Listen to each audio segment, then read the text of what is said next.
जय हिंद दोस्तों। तो फ्रेंड्स आज आम जाना कि आपण जो फायरमैन क्या फायरमैन ड्राइवर शुणुवे। तो फ्रेंड्स आज आम जाना कि फायरमैन एवं फायरमैन ड्राइवर तार सिलेबस एवं फिजिकल एवं फुल सिलेक्शन प्रोसेस आपको ये भिडियो कहबी।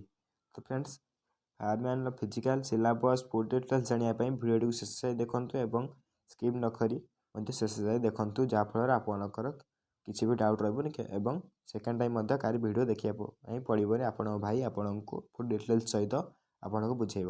तो आप देखिपे ये थी आम फायरमैन ऑफिशियल जो नोटिस बाहर आमर 826 पोस्ट बाहर आप जानी 826 post fireman fireman driver 116 post बाहर जहाँकि आपणकर एग्जाम सर फिजिकल चली। फ्रेंड्स तार फर्म टी आमर 1/9/2023 रु आरंभ करी एवं तार फर्म टी शेष तारीख थिला 30/9/2023 पर्यंत कि आम फर्म फिलअप सारी जाए एवं रिटन एग्जाम एवं फिजिकल समस्ते प्रिपेयर होउछंती।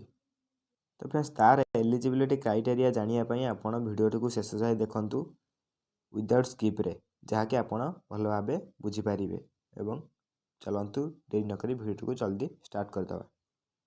तो फ्रेंड्स प्रथम आमर जो एलिजिबिलिटी क्राइटेरिया रही प्रथम एलिजिबिलिटी क्राइटेरिया भितर आसूँ आमर बयस सीमा। तो फ्रेंड्स केते बयस होता आपणकर ए फर्म पड़ पार। तो फ्रेंड्स ये देखिपे आपणकर बयस सीमा 18 वर्ष आरंभ कर 25 वर्ष पर्यंत आपण होते जे आप फायरमैन एवं फायरमैन ड्राइवर रे फर्म टी को अप्लाई करेंगे। तो फ्रेंड्स ये थी आमर फास्ट एलिजिबिलिटी क्राइटेरिया जहाँकि आम बयस सीमा विषय में था। तो फ्रेंड्स नेक्स्ट देखो आम कौ एलिजिबिलिटी रही। तो फ्रेंड्स नेक्स्ट एलिजिबिलिटी हूँ आमर शिक्षागत योग्यता जहाँकि आमर सी +2 मागिची सी सीबीएसई होता कि सीएचईसी होता। तो ता पूर्व आपण जड़े भारतीय नागरिक होता दरकार तेबे चाहिए आपण फर्म टी को अप्लाई करेंगे। एक रे आपण भारतीय नागरिक होता दरकार एवं दुई रे आपण +2 जो शिक्षागत योग्यता आपण पाखर थिबा दरकार तेबे चाहिए आपण फायरमैन एवं फायरमैन ड्राइवर फर्म टी को अप्लाई करेंगे। नेक्स्ट एलिजिबिलिटी क्राइटेरिया देखा ये एलिजिबिलिटी शिक्षागत योग्यता था आम फायरमैन फायरमैन ड्राइवर शिक्षागत योग्यता देखा। फ्रेंड्स फायरमैन ड्राइवर आपको सही सेम कथा कही आप प्रथम भारतीय नागरिक होता दरकार देन आफ्टर आप +2 आपंकर शिक्षागत योग्यता थी दरकार तेज आप फायरमैन ड्राइवर फर्म अप्लाई करेंगे। नेक्स्ट एलिजिबिलिटी आम रही लिखित परीक्षा ये आप देखिपे लिखित परीक्षा। लिखित परीक्षा आमर 100 मार्कर होता है जहाँकि आपन को 2 घंटा मध्य सारे पड़ी था ये आप देखिपे। तो फ्रेंड्स प्रत्येक आमर प्रत्येक क्वेश्चन आपन को 1 नंबर मार्क मिलता है एवं भूल थिले 0.25 मार्क आपन काटी दि जाए। फ्रेंड प्रति क्वेश्चन ओ मार्क आसी था आमर। फ्रेंड्स नेक्स्ट हूँ तार सिलेबस कौन रही देखूँ आप कौन रही सिलेबस। तो सिलेबस ये आप देखिपे अग्निक पदवी आप सिलेबस देखिपे इंग्लीश आसो और ओडिया भाषा आसो और ओडिया भाषा इंग्लीश आसो कि आप ओडिया चूज करपारती। आप साधारण अध्ययन आसो और कंप्यूटर और आईटी दक्षता संबंधी माने आप कंप्यूटर विषय किसी जनरल नॉलेज से आपको पचार। तो फ्रेंड्स आप आसुवा दरकार।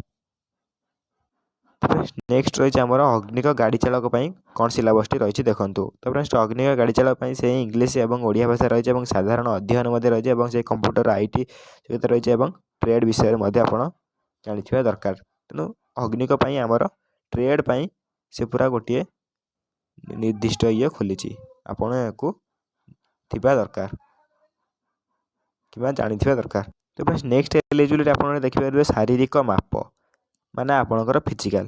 तो फ्रेंड्स देखूँ ये आपंकर फिजिकल कौन रही। तो फ्रेंड्स आप देखिपे आपणकर असंरक्षित सामाजिक और शिक्षा क्षेत्र अनग्रसर वर्ग सी कौन जे आपण उच्चता 168 सेंटीमीटर होता दरकार एवं ओजन आपणकर 55 किलोग्राम होता दरकार और अणसंरक्षित आप देखिपे ये 79 सेमी उच्चता होता दरकार और संप्रसारित 84 सेमी होता दरकार माने छातीर आपणकर चौड़ाटा जो 79 सेमी होता दरकार और संप्रसारित 84 सेमी होता दरकार।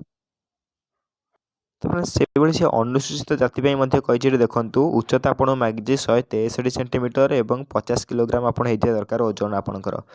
तो फ्रेंड्स से ही आपन को अणसंप्रसारित ଆପଣଙ୍କ ଚେଷ୍ଟ ମାଗିଛି 76 ସେମି ଏବଂ ସମ୍ପ୍ରସାରିତ ପାଇଁ ଆପଣଙ୍କୁ ଚେଷ୍ଟ ମାଗିଛି 81 ସେମି। ତ ଫ୍ରେଣ୍ଡସ୍ ୟା ପାଇଁ ଆପଣ ଫୁଲ୍ ଏଲିଜିବିଲିଟି ହେଇଥିବା ଦରକାର। ତ ଫ୍ରେଣ୍ଡସ୍ ଏଠି ନେକ୍ସଟ ଦେଖିପାରୁଥିବେ ଆପଣଙ୍କ ଶାରୀରିକ ଦକ୍ଷତା। ଏଇଟା ହିଁ ମେନ୍, ମାନେ ଏଇଟା ହିଁ ପିଲାଙ୍କୁ କାଟିଦିଏ ବହୁତ। ଏଇଥିରେ ସେମାନଙ୍କୁ ପିଲାଙ୍କୁ କାଟିବା ପାଇଁ ଚେଷ୍ଟା କରନ୍ତି। ତ ଫ୍ରେଣ୍ଡସ୍ ଏଇଟା ହିଁ ମେନ୍, ଏଇଟାକୁ ଆପଣ ମନ ଦେଇ ଶୁଣନ୍ତୁ କ'ଣ ରହିଛି। ତ ଫ୍ରେଣ୍ଡସ୍ ଏଠି ଆପଣ ଦେଖିପାରୁଥିବେ ଶାରୀରିକ ଦକ୍ଷତା ପ୍ରଥମେ ଆପଣଙ୍କର ରହିଛି ବାଲିବସ୍ତା। ଫ୍ରେଣ୍ଡସ୍ ବାଲିବସ୍ତା କେବଳ ଅଗ୍ନିପଦ ପାଇଁ, ମାନେ ଅଗ୍ନିକ ପାଇଁ, ଅଗ୍ନିବୀର ଡ୍ରାଇଭର ପାଇଁ ଯେଉଁ ରହିଛି ଆମର, ତାଙ୍କ ପାଇଁ ନୁହେଁ, କେବଳ ଅଗ୍ନିକ ପାଇଁ। ତ ଫ୍ରେଣ୍ଡସ୍ ଏଠି ଆପଣ ଦେଖିପାରୁଥିବେ 63 କିଗ୍ରା ବାଲିବସ୍ତାକୁ 100 ମିଟର ଦୌଡ଼ରେ ବୋହିବାକୁ ପଡ଼ିବ ଏବଂ 60 ସେକେଣ୍ଡରେ ସମ୍ପୂର୍ଣ୍ଣ କରିପାରିଲେ ଆପଣ ଯୋଗ୍ୟ, 60 ସେକେଣ୍ଡ ଅଧିକ ଲାଗିଲେ ଆପଣ ଯୋଗ୍ୟ ନୁହେଁ। ତ ଫ୍ରେଣ୍ଡସ୍ ଏଠି ଆପଣଙ୍କୁ ବହୁତ ପରିଶ୍ରମ କରିବା ପାଇଁ ପଡ଼ିବ। ତ ଫ୍ରେଣ୍ଡସ୍ ନେକ୍ସଟ ଶାରୀରିକ ଦକ୍ଷତା ରହିଛି ଆପଣଙ୍କର ରସି ଚଢ଼ା। ଫ୍ରେଣ୍ଡସ୍ ଇଏ ବି ଗୋଟେ ସେଇଭଳି କଷ୍ଟକର କାମ ଅଟେ। ଫ୍ରେଣ୍ଡସ୍ ଏଠି ଦେଖନ୍ତୁ ସେ କ'ଣ ମାଗିଛି। ତ ଫ୍ରେଣ୍ଡସ୍ ରସି ଚଢ଼ାରେ ଆପଣଙ୍କୁ ପ୍ରାର୍ଥୀକୁ ଭୂମିଠାରୁ 6 ମିଟର ପର୍ଯ୍ୟନ୍ତ ଉଚ୍ଚ ରସି ସାହାଯ୍ୟରେ କେବଳ ହାତ ଦ୍ୱାରା ଚଢ଼ିବାକୁ ପଡ଼ିଥାଏ। ଫ୍ରେଣ୍ଡସ୍ ଏହାକୁ ଆପଣ କରିପାରୁଥିବା ଦରକାର। ତାପରେ ନେକ୍ସଟ କ'ଣ ରହିଛି ଦେଖନ୍ତୁ, ସନ୍ତରଣ। ସନ୍ତରଣ 100 ମିଟର ମାଗିଛି ଆପଣଙ୍କୁ ଉଭୟ, ଏଇଟା ଆମର ଉଭୟ ଅଗ୍ନିକ ଓ ଅଗ୍ନିବୀର ଡ୍ରାଇଭର ଯେଉଁ ରହିଛି, ଫାୟାରମ୍ୟାନ୍ ଡ୍ରାଇଭର ଉଭୟଙ୍କ ପାଇଁ। ତାପରେ ଦେଖନ୍ତୁ କ'ଣ ମାଗିଛି ସେ। 100 ମିଟର ଆପଣଙ୍କୁ ମାଗିଛି ଯେ 100 ମିଟର ଦୂରତାକୁ ଆପଣ 8 ମିନିଟରେ ମଧ୍ୟରେ ସନ୍ତରଣ କରିପାରୁଥିଲେ ଆପଣ ଯୋଗ୍ୟ। ଯଦି 100 ମିଟରରୁ ଅଧିକ ସମୟ ଲାଗୁଛି ଆପଣଙ୍କୁ, ତାପରେ ଆପଣ ଯୋଗ୍ୟ ନୁହନ୍ତି। ଏଠି ଆପଣଙ୍କୁ ସିଏ ସିଧା କହିଦେଇଛି। ତାପରେ ନେକ୍ସଟ ଶାରୀରିକ ଦକ୍ଷତା ମାଗିଛି ସେ ଦୌଡ଼ରେ ଆପଣ 1.6 କିଲୋମିଟର ଆପଣ ଦୌଡ଼ି ହେବ, ଉଭୟ ଅଗ୍ନିକ ଏବଂ ଫାୟାରମ୍ୟାନ୍ ଡ୍ରାଇଭର ପାଇଁ ମଧ୍ୟ। 1.6 କିଲୋମିଟର ଆପଣଙ୍କ ରନିଂ ହେବ, ଯାହା ପୁଣି 7 ମିନିଟରେ ଆପଣଙ୍କୁ କ୍ଲିୟର କରିବା ପାଇଁ ପଡ଼ିବ ଏବଂ ଯଦି ଆପଣ 7 ମିନିଟରୁ ଅଧିକା ନେଉଛନ୍ତି ତେବେ ଆପଣ ଯୋଗ୍ୟ ନୁହନ୍ତି। ତେଣୁ ଫ୍ରେଣ୍ଡସ୍ ନେକ୍ସଟ ରହିଛି ଆମର ଉଚ୍ଚ ଡିଆଁ, ମାନେ ଆମର ହାଇ ଜମ୍ପ। ହାଇ ଜମ୍ପଟି ଆପଣଙ୍କୁ 1.22 ମିଟର ଉଭୟ ଅଗ୍ନିକ ଓ ଗାଡ଼ି ଚାଳକ ପାଇଁ ରହିଛି।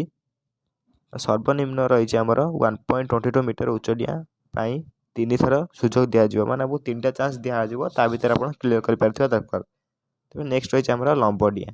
ଲମ୍ବ ଡିଆଁ ମାନେ ଆପଣଙ୍କର ହାଇ ଜମ୍ପ। ତାପରେ 3.66 ମିଟର, ମାନେ 3.66 ମିଟର ଆପଣଙ୍କୁ ଲଙ୍ଗ ଜମ୍ପ କରିବା ପାଇଁ ପଡ଼ିବ, ଉଭୟ ଅଗ୍ନିକ ଏବଂ ଅଗ୍ନିକ ଗାଡ଼ି ଚାଳକ ପାଇଁ। ନେକ୍ସଟ ଗୋଟେ ବଡ଼ ଇଏ ରହିଛି ଆମର ଫାୟାରମ୍ୟାନର ଡ୍ରାଇଭର ଯେଉଁମାନେ ପାଇଁ ଫର୍ମ ପକାଉଛନ୍ତି, ତାଙ୍କର ଗାଡ଼ି ଚାଳକ ପାଇଁ ଗୋଟେ ଏକ୍ସଟ୍ରା ରହିଛି ଆପଣଙ୍କର ଡ୍ରାଇଭିଂ ଲାଇସେନ୍ସ ଯେଉଁ ମାଗୁଥାଏ, ଆପଣଙ୍କୁ ଏଠି ଏକ୍ଜାମ୍ ଗୋଟେ ଦେବାକୁ ପଡ଼ିବ, ଗାଡ଼ି ଚଳାଇବା ପାଇଁ ପଡ଼ିବ ସେଠି ଆପଣଙ୍କୁ। ତାପରେ ନେକ୍ସଟ ହେଉଛି ଆମର ୟା ସାଲେରୀ। ମେନ୍ କଥା ହେଉଛି ଆମର ଜବ୍ଟା ସିନା କରିଦେବା, ୟାର ପ୍ରକୃତ ସାଲେରୀ କେତେ ଆପଣ ଏଠି ଦେଖିପାରୁଥିବେ। ତ ଫ୍ରେଣ୍ଡସ୍ ୟାର ପ୍ରକୃତ ସାଲେରୀ 19,900ରୁ ଆରମ୍ଭ କରି ଷ୍ଟାର୍ଟ ହୋଇ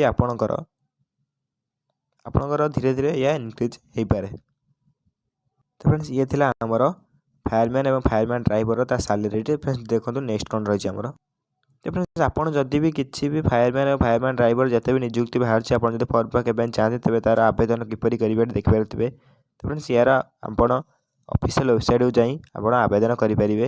ତ ଫ୍ରେଣ୍ଡସ୍ ଏ ନୋଟିଫିକେସନ୍ଟି କିମ୍ବା ଏଇ ଭିଡ଼ିଓଟି ମୁଁ ଆମ ଟେଲିଗ୍ରାମ ଚ୍ୟାନେଲ୍ ଅପଲୋଡ଼ କରିଦେବି, ଆପଣ ଚାଲି ସେଠୁ ଡାଉନଲୋଡ଼ କରି ଦେଖିପାରିବେ। ତ ଫ୍ରେଣ୍ଡସ୍ ଆପଣ ଯଦି ଆମ ଟେଲିଗ୍ରାମ ଚ୍ୟାନେଲରେ ଯୋଡ଼ି ହେଇନାହାନ୍ତି, ତ ଫ୍ରେଣ୍ଡସ୍ ଜଲ୍ଦି ଯୋଡ଼ି ହେଇଯାଆନ୍ତୁ, ଯାହାଫଳରେ ଆପଣଙ୍କୁ ଶୀଘ୍ର ନୋଟିଫିକେସନ୍ଟି ପାଇପାରିବେ ଏବଂ ସବୁକିଛି ଗଭର୍ଣ୍ଣମେଣ୍ଟ ଜବ୍ର ଶୁଣାଣି ଆପଣଙ୍କ ପାଖରେ ପହଞ୍ଚିପାରିବ। ତ ଫ୍ରେଣ୍ଡସ୍ ଇଏ ଥିଲା ଆମର ଫାୟାରମ୍ୟାନ୍ ଆଉ ଫାୟାରମ୍ୟାନ୍ ଡ୍ରାଇଭରର ଫୁଲ୍ ନୋଟିଫିକେସନ୍ଟି, ଯାହାକି ମୁଁ ଆପଣଙ୍କୁ ବହୁତ ସୁନ୍ଦର ଭାବେ ବୁଝାଇଦେଲି। ଆଶା କରୁଛି ଆପଣଙ୍କର କିଛି ବି ଡାଉଟ୍ ନଥିବ। ଯଦି କିଛି ଡାଉଟ୍ ଥାଏ କମେଣ୍ଟ ବକ୍ସରେ କମେଣ୍ଟ କରିବେ। ରହୁଛି, ଧନ୍ୟବାଦ।